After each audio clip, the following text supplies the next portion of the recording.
Nag-resurface na naman sa YouTube yung ating Rebel Bar recipe. Natatawa talaga ako sa mga comments doon nung nabasa ko. Sabi doon parang pang-action movie na yung mga paghahalo ko doon, pag-mix ko, tsaka yung background music, talaga nagkaka-anxiety daw sila. Ewan ko.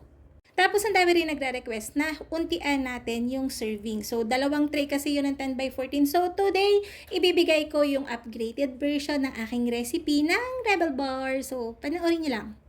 So, dito gagamit pa rin tayo ng isang pirasong 10x14x2 na rectangular pan. Nilagyan ko yun ng grease ng shortening and sinapinan ko ng parchment paper. Etong ginagamit ko dito ay yung reusable. So, pang 699 times ko na ito nagamit, kaya sulit na sulit. 33 pesos lang to. So, try nyo din. Pero pwede rin naman yung pangkaraniwang parchment paper lang. And then, dito sa isang bowl, maglalagay tayo ng 2 pirasong large na itlog. Nakalimutan ko, dapat pala dahan-dahan at saka malumanay. Pasensya na. Maglalagay din tayo dito ng 1 cup ng oil. Chiffon aid yung ginagamit ko kasi ito talaga yung best na gamitin na oil para sa mga cookies, mga bars, mga cakes, etc. So, after na, maglalagay din tayo dito ng 1 teaspoon ng iodized salt, 1 cup ng light brown sugar, and then 300 ml ng condensed milk. Bakit ako naglalagay ng condensed milk samantalang yung ibang recipe wala? So kasi yung ginagawa nating Rebel Bar dito is chewy and medyo soft. Hindi siya yung pangkaraniwan. So moist din to. So ito talaga yung best seller ko. Isa sa best seller ko na hindi pwedeng mawawala araw-araw sa aking paninda. After nating mahalo yan na halos matunaw na yung sugar, maglalagay tayo dito ng 1 cup ng all-purpose flour. This time, spatula na yung gagamitin nating panghalo. And after nun, maglalagay na tayo ng ating oat.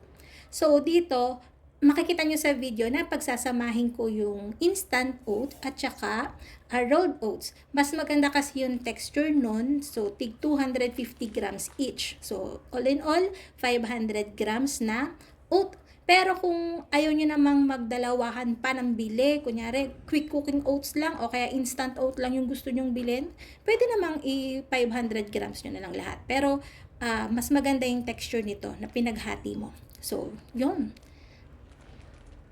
After nun, nahaluin lang natin to ulit gamit ang spatula until well combined.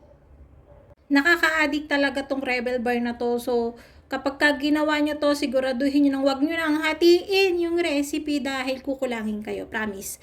So, pagkatapos natin yung i-fold and okay na, ilalagay na natin yung 2/3 part nito dun sa ating pan. And ipa-flatten natin siya ng pantay na pantay. Yung natitirang 1/3 part ay isave para pang ibabaw natin mamaya. So, yan. Nakikita nyo, pinapantay ko to ng maayos para kunyari, pagka nilagay na natin yung chocolate natin, hindi siya lulusot. So, talagang dapat well-pack siya, tsaka pantay. Para even din yung pagkaka-distribute kada slices ng ating chocolate na top. So, pantayin nyo lang yan ng maayos. And then, after nun, magtutunaw na tayo ng chocolate. Meron ako ditong 250 grams ng dark chocolate. Dark laging ginagamit ko dito, pero pwede naman kayong gumamit ng iba pa. Lalagyan ko lang yan ng 500 ml ng condensed milk and then imimix ko lang siya. Tutunawin ko to sa microwave for 1 minute. So, after 30 seconds, tatanggalin ko yung bowl na to. Tapos, imimix ko siya. And then, after, papasok ko ulit siya sa microwave and then, itutuloy ko yung 30 seconds na natitira para hindi naman siya masunog. So, haluin ko lang yan. Pero pwede rin kayong gumamit ng double boiler, ganun. Kung ano yung gusto nyo o convenient sa inyo na pantunaw ng chocolate, pwede naman. So, isinaling ko lang lahat ng chocolate natin dun sa ibabaw and katulad dati, papantayin natin. Dun sa natitira nating 1/3 part ng ating mixture, naglagay ako doon ng 1/2 cup ng chopped nuts. Pangkaraniwang nuts lang naman yun, na hindi masyadong pritong-prito. Kasi, alam nyo ba, lagi yung napagkakamala na almonds yung nilalagay ko dyan, na chopped almonds. Pero, hindi, pangkaraniwang nuts lang naman yun kasi mahal yung almonds. So, gagamit ako dyan ng 2 kutsara para mabundok-bundok yung ating mixture. So, yan. Hindi naman kailangang pantay-pantay. So, Scatter nyo lang kung ano yung gusto nyo.